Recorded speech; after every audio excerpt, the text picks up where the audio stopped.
Welcome back to the Gas Compression Podcast. I am excited to have Chris Holcomb on. He's with 7Compression, and we're going to talk a lot about small wellhead compression and industry application trends today.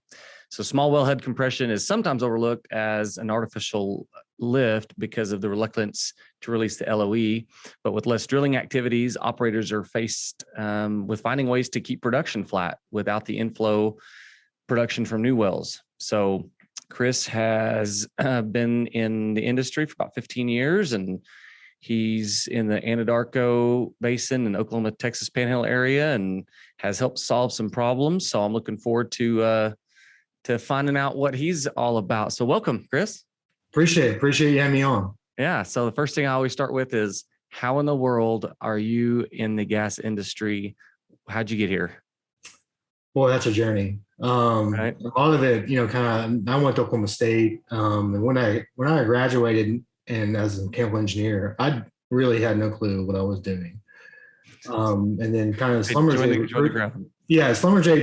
kind of recruited me, and I knew nothing about oil and gas. And I was very reluctant at the time because I didn't know if it was going to be stable or not. I didn't know the longevity, and I didn't know it was going to be around, because you always heard that, oh, we're going to run out, and I just didn't know anything about the industry. I was like, well, I'm going to take a leap of faith and went in, because the way they recruit me is all, hey, we're out in the field. And I was all about outdoors. And I was like, I'm going to give it a shot. Why not? And so that's kind of landed me in the industry. And then I kind of landed at the right spot in 2006 and kind of cut my teeth in the Barnett Shale when it was really start to really get very active with horizontal drilling. So I started out doing cementing and cross-training the frac with them, and did that rotation work for should have been like 2 weeks, but you know how that goes. It turned to 3 weeks and turned to 4 weeks. And I kind of was like, I need to change things up, because the work-life balance was way out of whack. And so I moved back home. Now, where's home? Home is, I grew up in like central Oklahoma, a little town called Mustang, kind of went there. And so I came back home and tried to like reevaluate, what's important in my life. And all my family was here. So I moved back here and then found another service operator that kind of did the same thing I was doing before, but that was a smaller company. And so it seemed more advantageous for me to kind of a faster and easier place for me to kind of grow and get my roots. And it's closer to home, and I liked the job I did. I didn't like to be away from home. Yeah. So, cause I was living out of hotels when I was in Barnett, and it just didn't seem normal, So, yeah. So I moved back home and just kind of landed that. I wasn't seeking that out. It just kind of came up and landed, and it was a great opportunity for me. I did, in the very beginning, did the same type of thing, being a field engineer, but then quickly got promoted to different, more leadership roles within the company. And we went all across the U.S. We went from Pennsylvania all the way to Permian, did a wide range of different jobs. Mm-hmm. And really, as a field engineer, your operations to land an operator position is always on the table. You're always looking for that kind of angle, right? Because at the end of the day, you're just taking, hey, here's a design, you're go perform, right? And you're always like, well, you find these little inefficiencies and things that, hey, I think, this would be better, but, a lot of your voices never really heard on that front. And so I wasn't really actively pursuing it, but I was, blessed to land a job with an operator for a little over, what was it? Almost 5 years. And right before the kind of the recent downturn, I was like everyone else, a lot of people in the industry was involved in, layoffs. Mm-hmm. And with Devon, I was initially as a completion engineer, but my role quickly changed within that company because they were going through a transition, and they were going a lot about making data-driven decisions. And part of that is they standing up a real-time center. What was that? A real-time center. Okay. And so that's where I kind of got pulled in with my background, especially in frac and knowing that side of business very well. Got pulled in there to see what completions or real-time frac monitoring, what that would look like, right? And so that's where I did most of my stint there at Operator, is to basically stand that up as a business segment within an operator. And so and that evolved into flowback, and then evolved into, they already had geosteering and drilling, but they were trying to add different parts of the life cycle of the well to try to get a full picture of basically data. Because if you don't have clean data, it's hard to do anything with it, right? So, and that's kind of been, and went for the operatorship, most of my experience there. And I'm through my basically my experience, I've always wanted to learn new things, right? And that's why I've tried to broaden my horizons. I've always wanted to get in kind of the more production space, kind of further myself away from the drill bit, if you will, and land, and because I just have a lot of exposure, because I'm there way before that happens typically, right? And so I was fortunate enough to land a position with 7Compression. And I didn't have any sales background. I was more or less sales of myself and maybe ideas I had to different team members, and so to say. But I had a very good operations background of what it takes. And so I basically we started in Oklahoma. We grew kind of organically in the very beginning. We're just a handful of units up here with no sales because of just kind of organic growth. And I landed here about a couple of years ago. And so we were at like 15 units at the time, and now we added 100 since I've been here. Oh, wow. That's kind of where our numbers are. So we're kind of small in the grand scheme of things. We're still a small compression compared to others, because we're just a small private equity company that's trying to grow a good business. And so in my role had morphed a little bit. Usually it was just sales focused, but quickly realized I gained, I'm very hands-on. So I was boots on the ground, learning how to use these pieces of equipment, how they function, how they work, and quickly grasped that pretty well, to the point to where now I've got a blended role where I'm in charge of operations, but also sales. So I'm doing kind of both roles, because they're almost one and the other, because it takes a good amount of work to get with a new customer to get a unit on the ground, but it doesn't take a lot to get it back. So you almost have to have some good hands off, and it helps to have really good equipment, and it helps to have good team members. So all that matters. So let's talk about 7Compression. So you guys have about 100 units out there, which, by any standard, I guess that would be a smaller compression company. Are you doing a really niche service? I see your unit there in the background. Are you producing, sending out one type of package for one type of application, super, super niche? What are you guys up to? So that's been our strategy, right? We have the we offer one basically package, and it's sub 50 horsepower wellhead compression. Now we got two different flavors of that. We kind of have our legacy one. Then the ones we're building today is the latest, greatest, and it's a picture. It's in my background, and we call that the Titan Flex. And so that's what we basically specialize in, that, and we've kind of gone into that direction. So that narrow focus makes us very efficient in what we're doing from a service standpoint and what we're doing. We don't have bigger horsepower that maybe pull us in different directions. We're honed in and small and nimble to make decisions quickly with just one unit. So we're very honed in on that. We made really good decisions early on about how we package our unit that really differentiates us from the other competition, frankly. So remember, I'm a machine shop guy. I'm not an engineer or a compression guy. So don't assume that I know anything. So when you say that you package your units differently, tell me about that. Tell me about what is different about what you guys are out there doing versus what everyone else is doing. Sure. So, and what I mean by that is we're a small company, and the way we're growing is we're building new units. A long time, so our Titan Flex has kind of been around for 2 years now. Prior to that, we partnered with with WF Murphy and made a great decision about that. And what we did there is basically took the latest and greatest technology at the time and outfitted with the package that we have. And so that opened the door with us. And basically what that is Murphy's EICS system. Mm-hmm. This is basically an emissions control panel, all an integrated system that they have with a lot of bigger horsepower, and that's across different, compression companies. And we had it custom made fit for our package. And so what that does is now we have a very young fleet in the industry, and then all the latest, greatest capabilities out there for small compression, which a lot of small compressions out there is very aged and maybe don't have that capability. And so that kind of opens the door for us to really provide a package that has every option that you would want to have and would like to have. And so it basically results in just uptime, basically, it's going to run a lot better.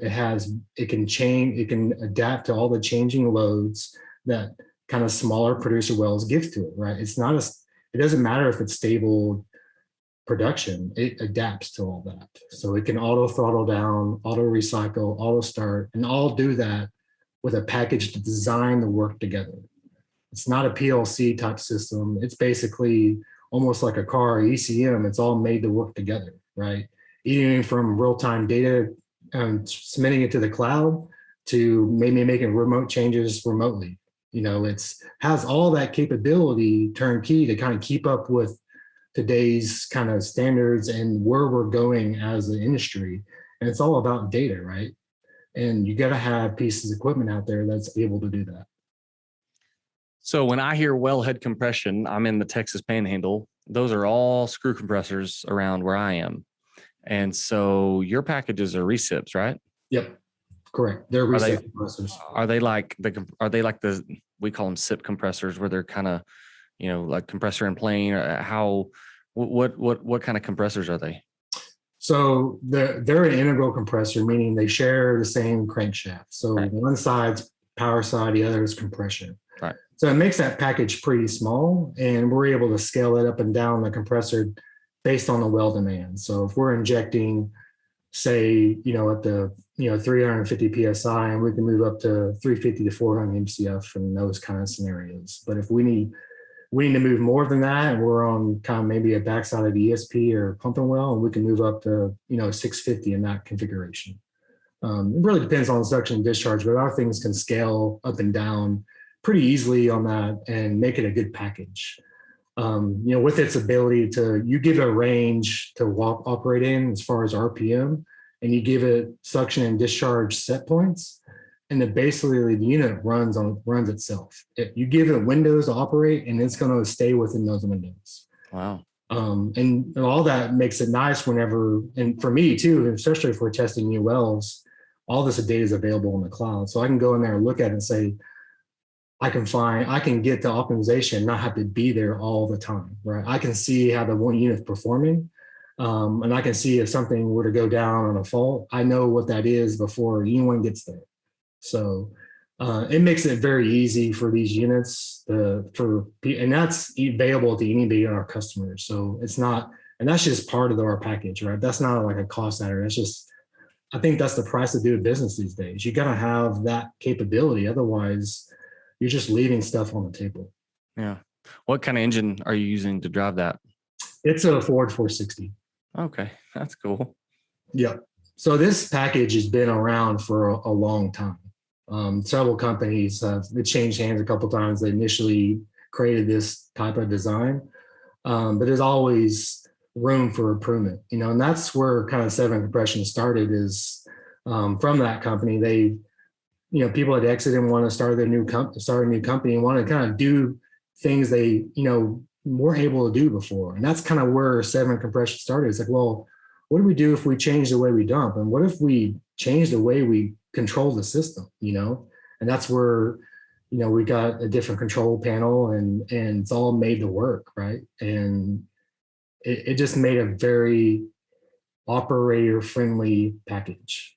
It's very easy to start. I mean, truly, you just push a button, start it, let it take off, and let it warm up. Then it's loaded and it's off and learning based on the set point you give it. So, and another really neat thing is the way we're handling crankcase pressure.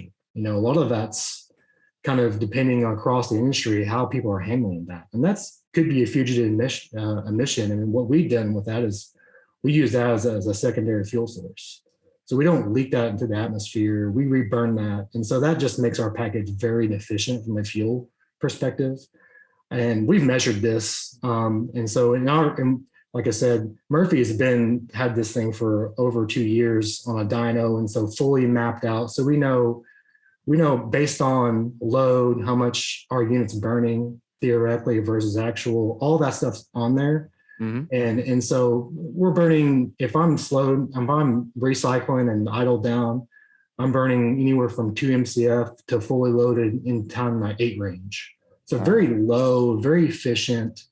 It's always in compliance from an emission standpoint. There's no smoky mirrors about changing different points on a carburetor to get emissions, and then when they're gone, they're turning it way back. I mean, it's made to work like that, designed.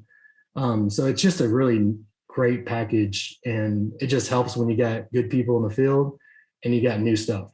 I mean, having new stuff really, helps with everything. It's not seasoned and plagued with different problems. It's all starting with kind of good stuff. And we've been doing it for a couple of years. So we've worked out all the bugs, and we're trying to even grow on top of that and make it even better. You talking about your people. How many employees does 7Compression have? We talked about a little over 100 units in Oklahoma, but we're in different places too. So we're in South Texas, Arklatex. We're just getting started in Greenland, Colorado. We just started there. We kind of outskirts the Permian, but not fully in and that's just a whole different animal to get into that basin. Challenges is people out there, and costs out there are a lot higher too. Yeah. We're in the San Angelo area, and we just started there. So San Angelo and Greenlee are kind of maybe newer positions. Mm-hmm. And a lot of that's kind of grown, and San Angelo's kind of grown with existing customers, have different assets, and we just kind of say they really like us to say, hey, let's come over here and see what we can do. And so we've kind of grown a lot of organically through that way, and that's how Oklahoma got started, is kind of through that. And you build and manufacture all your units there in Oklahoma? Yeah, no, not in Oklahoma. We have a manufacturing in Tyler, Texas. Oh, okay. So we do all our manufacturing there, and we're basically building to meet demand. And we're at this state, the sales team is doing a good job, and we're taxing our manufacturing right now. So, are they responsible for manufacturing new units? And I mean, you probably don't have a lot of repairs to do right now as you're brand new. No, we don't have. We position ourselves. We don't really cannibalize in our fleet. To be honest, my area is 97% utilization. So I don't have maybe a handful of units in the yard, and those are just made in case something happens and we pull a unit in until we get our repairs done. But with the age of our fleet, that's not common. And really to make the repairs, if we need a swing an engine, that's not a big all feat, and it's pretty quick process. So it helps. You guys, you mentioned earlier about the way you're capturing gas in the crankcase and using that to as a secondary fuel for the engine. Something that comes up in every one of these podcasts is the ESW, the environmental sustainability governance, emissions. Is that something you mentioned about being able to, Murphy putting it on a dyno and being able to, is that something is a big selling point for what you guys are doing? I think it's. Let me ask you this. Our customers, what I'm curious to know is, I know we got to pay attention to that, but when customers are seeking you out, is that something they're asking about? Or is it just, I need to move gas? It's area dependent. And a lot of it is, a lot of my interaction is at the field level, and it all depends of who's telling them what's important, right? Yeah. In certain areas, it's very important because they've been, it's in their best interest to go that route, right? It's gaining a lot of traction, and more people are talking about it, right? Because that's kind of elephant in the room is, there's, what are you doing with fugitive emissions? We've helped solve some of that issue with our unit. And it's, like I said, it's designed to do that, right? It's got a secondary butterfly that's monitoring the casing pressure, and it's operating that butterfly to capture that gas. That's cool. It's not something you just throw in and then, hey, we're capturing it. It's designed, and that as it sees that, it just fueling on the primary side and to keep in compliance for emissions. So it's all working together as a one system. Yeah. But I mean, there's not a lot of people kind of doing that. No, that's the first time I've capture that, and that's helpful for what we're doing with being an integral compressor. We can take stuff that passes past the rings and reburn it. Right. Even if something happens catastrophic with the compressor, right? We'll be burning mostly off the crankcase at that point. And that comes up with the fueling, the adaptive fueling that we look on the system. We know when that happens. And if crankcase pressure gets too high, the unit will just shut off and sit on alert that it needs to be fixed. Yeah. So not that happens, that's very rare, but it's nice to have that kind of option. You just don't start, leaking it because, and I see that. I see a lot of compressors and older stuff that you got a hose off the crankcase. It's just laying on the side and you see fumes coming out of it. And that's just not what we're trying to do here. Yeah. We got a package that works and is designed to do that. So it kind of sounds like you guys I've done what I just love hearing the entrepreneurial story of, we can't rely on what we've always done and these big, huge companies. I mean, we nothing against big companies, but if we want to see something change and change fast and save all of those things, we've got to do it the entrepreneurial way where what you said, some guys get together and say, man, we can do this different. Let's raise some money and let's do it. So, and that's the story, right? And it started with the idea, and yeah, originally it started with private money, but as you know, if you really want to grow a company, it's hard to do that with private money because it takes a lot of capital. And frankly, to build these units, it's not cheap. It's not cheap to put new stuff, especially in a market that we're in with supply crunches. All prices are elevated. Yeah. But we've committed to, and this is the kind of strategy we have. We've got, in our opinion, a very good, sound running piece of equipment that can do a lot of things. And it could be used in a lot of different applications. And that's what's the beauty about it. It's not earmarked to just gas lift, where you have to sit behind facilities. I could sit at the wellhead, handle fluids. Any well that has problems with fluids, either it can't produce fluids or it can't handle the fluids it has currently. This is where this small compression comes into play. While your base production, there's a lot of it can benefit from a compressor like this. Yeah. And what we come in the package is, for me, I want the wells that keep you up at night. Ones that they're low producers, or for some reason you can't get it to work right, and a lot of people forget about them. That's the ones I want to get on and make those wells great again. That's how I like, and the guys really enjoy. We're all into. Yeah, at the end of the day, we're here a business. We're trying to grow, but at the end of the day, I really enjoy finding more money for customers. And then really these Titan flexes, as customers get them, they don't let them go.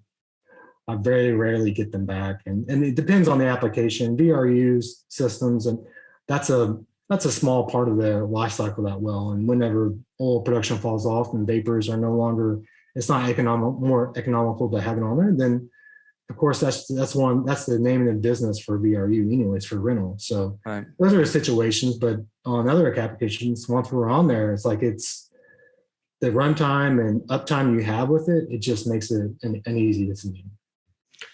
What challenges are you facing or seeing in the compression industry? So some of the challenge there's a reluctance for any operator, because we're coming out of this pandemic, right? And what got a lot of the storyline is you need to reduce LOE at all costs, right? You've been pushed a number, say, hey, you need to reduce by that. And that's a metric, and you can save money, but sometimes that metric is a little skewed because it doesn't take in everything, right? The better metric is LOE per BOE, right? Because you can go too far the other way and then you're hurting production. And at the end of the day, you're making less money. Mm-hmm. So a lot of the thing is it's hard to justify spending more to make more. And so that's kind of been a challenge. But for us, once we get our foot in the door and you show how we perform from our units and the great employees that we have, it kind of makes that decision easier because, let's be honest here. We're building new equipment. We're not the cheapest guys in town. That's just, we're not looked at as a commodity compressor. We're top tier. And we basically put our money where our mouth is. We'll test wells and prove it out. And then let's talk about what that looks like. So I'd say a reluctance of putting LOE on wells has kind of been the struggle. But prices today have really helped makes that a lot easier because a little bit of increase, really makes it advantageous to setting small compression. And a lot of it is just, changing our strategies, a big, for me in my area, injecting down the backside on plunger well is gaining a lot of traction right now. Well, that's tailored to some of the elevated gas prices, but even that is that, kind of form of artificial lift being called GAPL, gas assisted plunger lift, is gaining a lot more traction across the industry. A lot of it is just people's reluctance of always going the rod pump, and there's other options out there that make that lower cost solutions for operate because everything is at the surface you operate versus having to do workovers and go down hole and doing that. And all that matters based on the well and the gas to liquids ratios. All that things matter to make that sure you play, but there's definitely a lot more options, a lot more expertise in the field to make some of those options available today. Yeah. How about staffing? As far as you guys having any problems finding technicians and mechanics that are building your packages, and is that an easy thing for you guys? I know that shop is in Tyler. Mm-hmm. That's one thing that always comes up in these podcasts that I want to talk about. And I've got a guy that I'm going to have on probably in a week or two that is, I think he's in West Virginia, and he is he's the I guess the instructor for a technical school for compression. So number one, are you having issues finding those people? And number two, what would you want to say to a guy that's running a program to train the future generations for our industry? So we've gone about that the right way. We're not growing and this is, I'm speaking for my area. I'm growing at a pace where I know where I can manage. I don't try to get ahead of myself too much. And that's kind of what we stick to is, we have a low unit per tech ratio than others because we want to make sure we focus on our equipment and we give it the service and the optimization time for that. But as we grow, we're trying to do that. And there's times where you're trying to find the right person, but for me and for my guys, someone that's, technically sound, and there's a lot of opportunities out there. And I think it's a lot of basin dependent, but I haven't seen a lot of shortages there of people wanting to come to work. They might not have the right background, but I think for where we at, I'm okay with training someone and getting the foot on the ground and go from there, and just have some oversight until, we feel comfortable enough to do that. So with small compression, a lot of that is where that comes from is people want to get in the industry and are eager, may not have compression experience, right? And so that's kind of a lot of the stuff when I hire people is they may or may not have experience. But there's a lot of people out there that maybe got let go from an operator as a lease operator, and they make a perfect candidate for one of these. As long as they're mechanically inclined, we can train them the engine. That's not, as long as they're a hard worker and willing to learn, we're willing to teach. Do you have a formal training program in place? No, we're pretty small shop, so it's not formal. It's basically hands-on. So You're going to be partner up. I'm all available. Some of my lead techs are always available over the phone, and I usually we have a couple of guys in certain areas, so we're always able to cover each other and talk through that. So I don't think it's formal in a sense, but it's they're not flying blind by any means either. And so we make sure before we turn them loose that everyone's doing things the right thing and doing safe. And, don't afraid to any question not answered. There's no stupid in the question, right? Anyone stupid is the one that's not asked, in my opinion. Right. But yeah, we try to pick the right people. and kind of go from there. And now that's just my area. I haven't seen a lot of problems hiring people. Maybe finding the perfect candidate might be a struggle, but I'm willingness to take a chance on someone that I can see that's willing to learn and is a hard worker. I'll make bets on them all day long.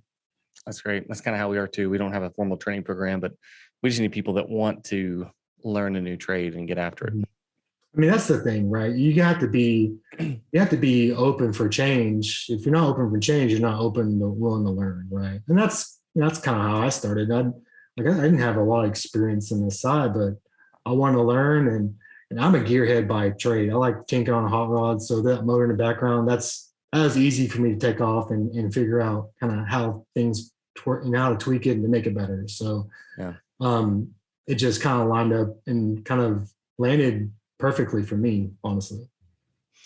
Well, looking ahead to the future, what's on number one, like for 7Compression, what are you guys thinking is the need for wellhead compression, and what you're doing continue to grow? Where do you think in the industry we're headed? We see a bright future. Pricing helps right now, but as you know, a lot of people are not drilling as much as they used to, right? Because a lot of people are nervous as far as investors to give out money to drill new wells, right? And so what do you have to do? Well, you have to figure out how do you get more out of what you have now? And we got a widget for that, right? And we believe we've got the best widget for certain applications for that, right? And I think having good sound equipment and able to scale with an operator or tie into their SCADA system to make changes or to see data is the wave of the future, right? Because we're all going to go towards managed by exception, right? We're all going to have data to come in and say, hey, how do we optimize based on it? Because at the end of the day, if you go to the well and someone sees a snapshot of data, you're just seeing a small sliver of what that looks like. What if you had all the data, right? And you start seeing some of these changes in between where you're there. Well, I need to make a change now. Well, having that data, unless you have that data, you don't know that's happening. Right. And then having systems like ours that have that capability and we can do that and easily designed to do that. Because that's plugging in the back of our panel and tying into your system and it's off and going. It's not anything we're changing on the system to make that work. It's all part of that. And for operators that don't have a SCADA system, this is like a pseudo SCADA system for them because they can see the pressures, right? Because I can tie a transducer anywhere and read pressure versus what I have on skid. Yeah. Man, really enjoyed hearing about what you guys are doing and kind of a super niche application for a compressor that you guys have designed. Anything else you want to say or before we sign off? I mean, I just appreciate the time. And for me, I'm willing to learn from anybody, right? Yeah. I want to be good to my customers and I want to make sure that I'm the right fit. We're not always the right fit because we're not a low cost option, right? And that's just part of it. You know, we want to make sure we've got the right partnerships and we've got good people and we're invested, right? Because we're going to invest in our time and our energy. And if that makes you money, great. If not, then it's not meant to be. I'm big on learning. I always like meeting new people. Anyone can reach me anytime. I'm on LinkedIn anytime. And I'm sure you'll put my contact at the end of this podcast. And anyone that has questions about what we talked about, or maybe they have an application, I could tell you yes or no, or if we're a great fit. You know, I'm pretty open and honest about anything that I have to do with 7Compression. Yeah. And like you said, if there's somebody out there that has a well that's just keeping them up at night or it's not working right, that's the one you want to hear about, right? That's the ones. And that's typically with new customers. That's what they put us out on because they're going to test us, right? And that's right. I like challenges. I'm a problem solver. That's how I look at things. If you got a problem, well, it's like I want to solve that problem.